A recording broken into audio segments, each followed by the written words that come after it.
почитувани представници на медиумите, почитувани присутни, покрај големите вложувања кои што владата ги прави во делот на патната, железничката и комуналната инфраструктура, за нас е исклучително битно како влада е да се вложува сериозно во електропреносниот систем, бидејќи на тој начин сметаме дека ќе помогнеме во севкупниот стопански развој на нашата држава. Овие инвестиции кои што се случуваат се однесуваат пред се на модернизација, меѓутоа се исто така битни за економскиот раст на државата. Директорката претходно спомна, значи станува збор за инвестиции кои што во оваа област, во овој електропреносен систем се немаа случајно изминатите 50 на години, како што велиме ние од времето на бивша Југославија. Меѓутоа за нас е битно да во овој период сега, значи масовно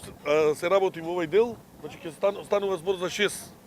вакви проекти кои што ќе се работат. Ние претходно зборувавме, бевме со премиерот запознати од страна на директорката и луѓето кои што работат во МЕПСО, за сите проекти кои што ќе се случуваат во наmoșниот период, значи станува збор за трафостаници 110 киловолтна, имаме 6 такви, значи покрај ова од Штип до Пробиштип, имаме од Штип до Овче поле, од Овче поле до Велес, од Велес до Скопје 4, потоа имаме од Миладиновци до Бунарџик и од Прилеп 1 и Битола 1. Така да мислам дека апсолутно со ваков тип на инвестирање, прво го заекнуваме енергетскиот сектор што е исклучително битно за државата, нешто за кое што беше мислов наивен во изминатите 15 на 10-15 години,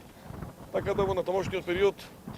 од она што сме информирани од раководството на МЕПСО дека ќе продолжи оваа динамика, станува збор за проекти кои што се некаде околу 15 на милиони евра и таа динамика ќе продолжи и понатаму.